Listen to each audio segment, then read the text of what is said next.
Hi Lisbeth. Hi Ross. So we're at the corner of field 3, a river field, Yep, and they've just taken silage here. yep. And here we have quite a lot of diversity. Yep. And what I wanted to point out first was that if you look inside the field and then you look at the edge zone that we've kept here. So first you have the road side, but then this edge zone looks very similar to what it looks like inside the field.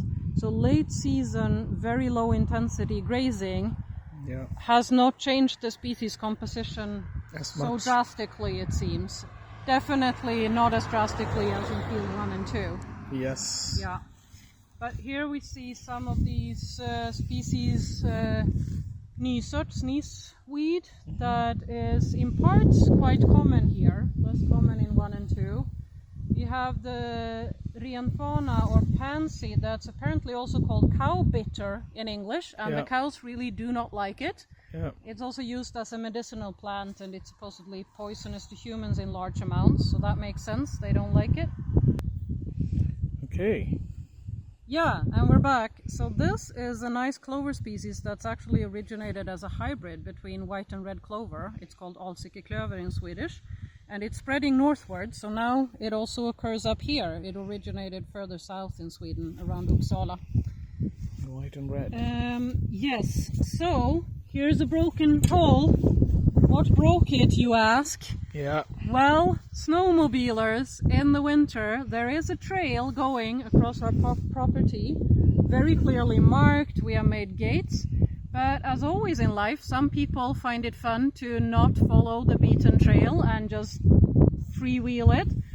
And they apparently must have driven their snowmobile straight over the fields, straight into the wire, pulled it, and then eventually snapped. Both of these. Yeah, both of the corner poles. Yeah. And it took a while. It was a bit of a mess to sort it out, They because the took wire really got tangled 2 also. full days of work and materials out of my life for their fun. Yeah, and the law is such in Sweden that there's not really much you can do about it. So next year we're going to try and put clearer signs. We had signs, but they didn't. We'll try and be even more clear about it. Yeah, you can always put barbed wires. That's what some of the That's what the local head of the snowmobiling club recommended. He said, just put some barbed wire that'll really mess up their snowmobiles, and I'm sure they'll keep out. Not sure if we want to get that drastic in the first instance, actually. Yes, indeed. Oh, now what are we looking at? There's quite a bit of thistles. Yeah. And they are, I don't know if they're more dominant than last year. There was already quite a lot of thistles, but they're definitely not less dominant after the late season grazing.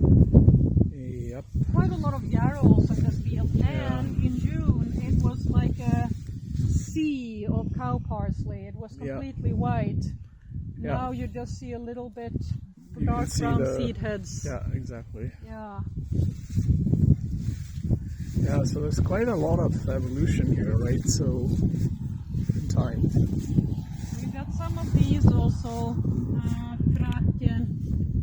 Åkerfraken. That the cows don't really like. Yeah, so there's daisies here also. You see, they're always quite spread out. There's very few in field 1 and 2, but they're quite common, spread out all over this field. There's also some buttercups. Yep, the yellow guys. Yeah, also low density, but spread out over most of the field, I think. Okay. Yeah, so this is a yarrow, right? It's quite common all over the field, often grows in patches. And very bright white. And we drink tea. We drink tea made of this. It has salicylic acid in it. And check it out. So we've got, in a few places, a nice pink version of it, which is very, very cute. And I have no idea actually why they exist. Well, but they do, and we have some patches of them.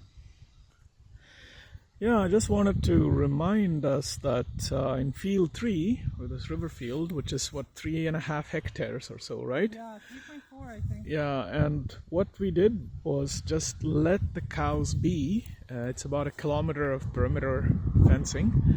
And what they did very quickly is hardly eat any of the salt or the minerals, the blocks that we put out, which they devoured on the other 2 fields where they were intensively grazed. Yeah. Here they just browsed whatever they wanted, and whenever they wanted them, they hardly touched the minerals. So this is all in line with stuff like work by Fred Provenza and others. So that's basically, if they're allowed to browse by themselves, they know what they feel, what they need, and that's what they will pick and eat. yeah.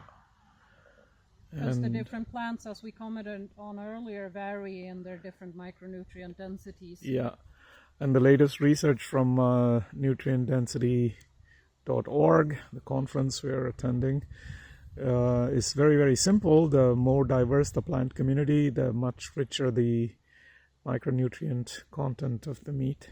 Exactly, both vitamins, minerals, and phytochemicals. Yeah. So that's a very simple rule of thumb that seems to be quite robust. The higher the diversity, the higher the micronutrient density in the food. Of course, the downside is you can't have as many kilograms of produce of meat, but then the point is maybe what's growing is actually very, very healthy, and maybe you don't need to eat a lot of it. In terms of micronutrients, maybe if it contains 5 times or 10 times more, and that is not unrealistic, then if you eat 1/10 the amount, you get the same amount of nutrients that if you eat 10 times as much intensively produced. So. Yep, and more living things are happy, right? Yep. So as you can see everywhere, we have massive amount of pollinators still going at it. Yep. The 3rd week of July.